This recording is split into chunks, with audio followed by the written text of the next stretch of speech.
Today is Christ the King, or Reign of Christ Sunday. It's the last Sunday of the church year, and it's one of just a handful of days when we are commemorating not an event in the life of Jesus or the church, but a theological idea instead. It's the idea expressed in the Apostles' Creed where it says that Jesus is seated at the right hand of God. Or in the beautiful reading that we will hear from the letter to the Ephesians in a few moments, where the author writes that God raised Jesus from the dead and seated him at his right hand in the heavenly places, far above all rule and authority and power and dominion, and above every name that is named, not only in this age, but also in the age to come. It's a way of saying that as Christians, we believe Jesus has the highest authority in our lives and also in the world.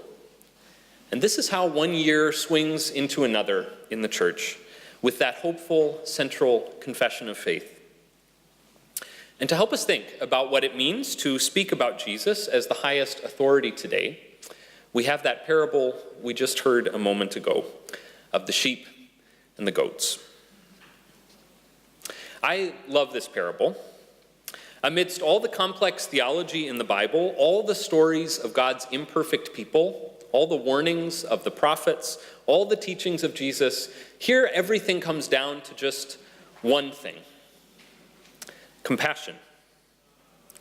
The criterion in this judgment scene is not intelligence or spotless behavior or right theology or an impressive resume. It's just one thing: compassionate action toward those who are suffering. It's like the saying about the true test of a society being in how it treats its most vulnerable. Well, the true test of a follower of Jesus is in how she or he treats those who are poor, hungry, imprisoned, strange. You can have all sorts of things right in your life and in your theology, says this parable to each of us, but do you see people in need as making a claim on you? Do you see them as part of you? Or do you see a chasm there, a vast expanse filled up with sentiments like, well, he must have made lots of poor choices to end up like that in life, or it's clearly her fault that she's in all that trouble, or it's just not my problem. Our theology and our church going and our praying, in short, our religion, must lead us to compassion. If it doesn't, this parable reminds us, if it doesn't challenge all those sentiments that we so often use to separate the world into us and them, well then, it's not leading us toward Jesus. Challenging as it is, I love this parable. It's raw truthfulness. It's insistence on bringing us back to the center of our faith. I mean, you can find so much of Jesus' teaching in this short story. He taught that the whole law can be summed up in love of God and love of neighbor. He taught that God honors and lifts up the meek, the humble, the grieving, the persecuted. He actually lived as though that were true, spending his time with those sorts of people. So it's only right that his last parable in Matthew, his last teaching before his crucifixion, would bring us back to what has always been there at the center.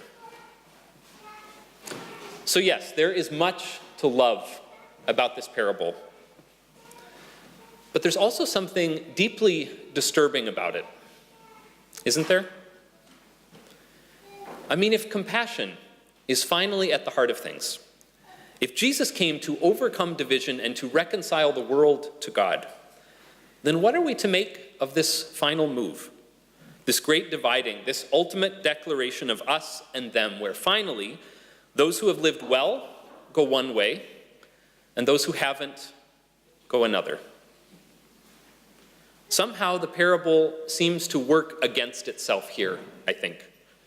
It at once lifts up compassion as ultimate, and then describes a moment where compassion's work of bridging divisions is seemingly over and done with, in a final sorting and a great unbridgeable divide. And to make matters even muddier, it's not particularly clear exactly how this sorting even takes place. Okay, so compassion is the criterion. But how much? Or how little?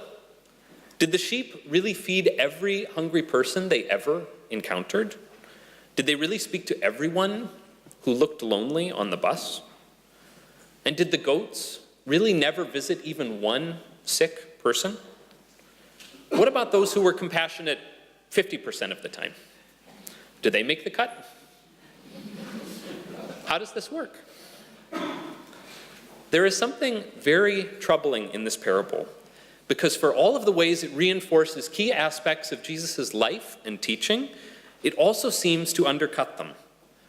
I mean, the prodigal son was not welcomed back into his father's arms because he had behaved well enough, because he had performed enough compassionate actions. He was welcomed simply because his father loved him, self-centered mess that he still was. Where is that kind of grace in this parable? I don't know. But this past week, I read an imagined extension of the parable, an author's attempt at continuing the story and taking the compassion that is there at its heart as far as it could go. And it moved me enough that I want to share this with you. It's a little bit long, but I think it's worth it. This is by theologian and teacher Frederick Niedner.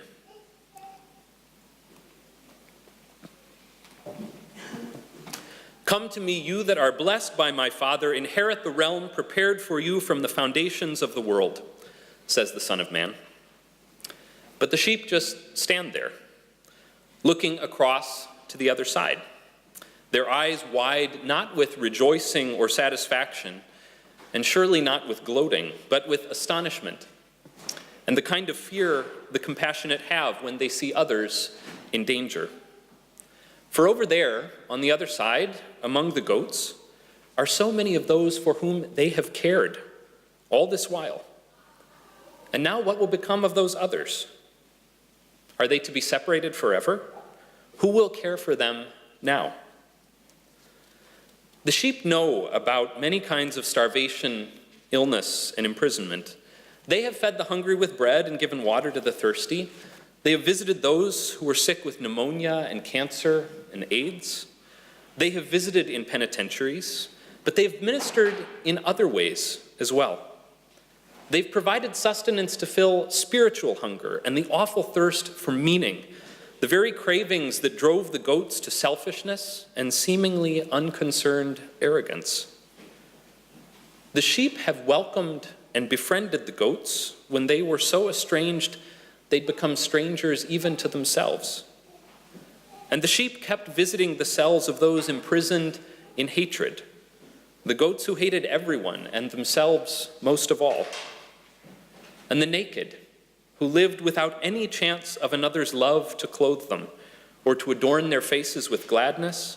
Those the sheep had clothed with their own humble garments of affection and care.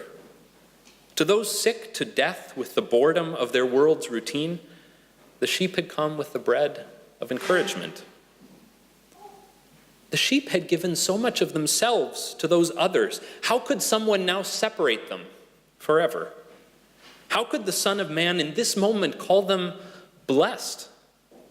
How could they rejoice over their inheritance as they looked out over that chasm toward those who remained lost, sick, naked, and imprisoned in their own pitiful selfishness?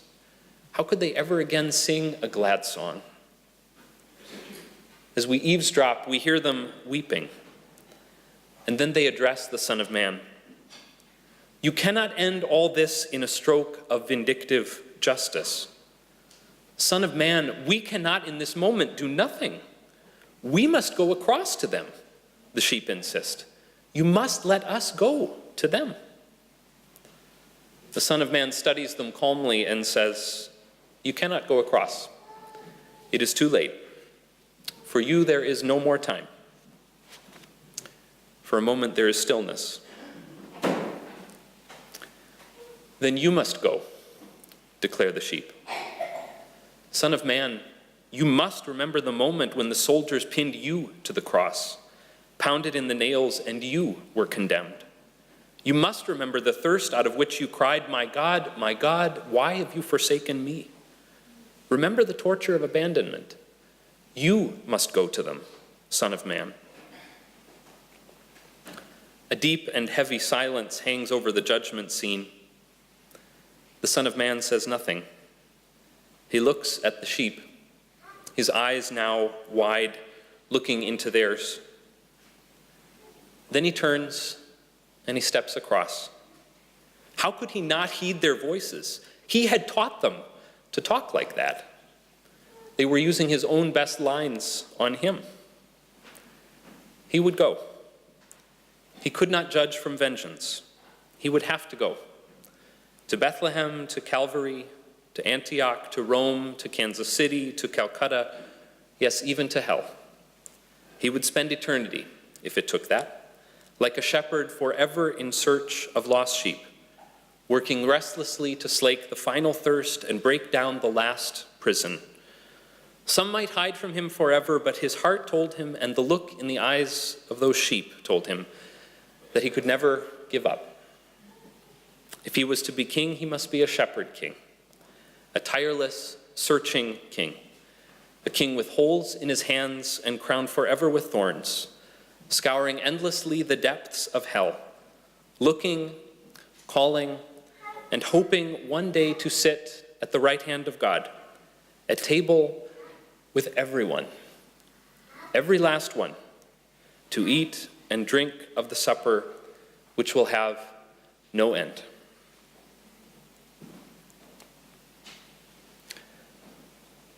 That way of telling the story feels right to me. Because look at the sheep in this parable. Do they know that they are the sheep? Are they aware that they're the ones who've been serving Jesus all along? Are they aware that they were somehow separate from the others, they alone somehow acceptable? No, they didn't realize a thing. Lord, when was it that we saw you hungry and gave you food, or thirsty and gave you something to drink? They asked Jesus.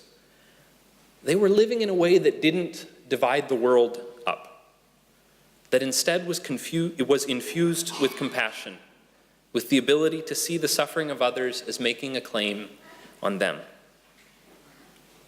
I cannot believe the world as lived within the gospel is headed toward a moment where compassion suddenly disappears, where all the values that Jesus embodied, mercy and grace and love, suddenly evaporate, and there's more of what the world has always known, good over here and bad over here.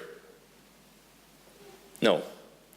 The gospel story, I know, is the story of a shepherd endlessly seeking the lost sheep, embodying the reconciliation that was always the work of Jesus. I know, the parable doesn't have that added part, and I can imagine someone saying, well, if Jesus meant all that, why didn't he say it? But to me, this is the kind of faithful wrestling we get to do with parables. We get to say, wait a minute, Jesus. That's not what you promised. That's not how you taught us to live. That's not the world as you have shown it to us. We get to say, let us go there, to the ones who are still trapped in themselves, to the ones who are sick and broken and alone. And when it comes to the ones we can't reach, we get to say, you go there, Jesus. Don't let this chasm remain. Keep searching, keep seeking. It was not your will that any should be separated from love, that any should perish. So don't stop looking. Don't stop calling.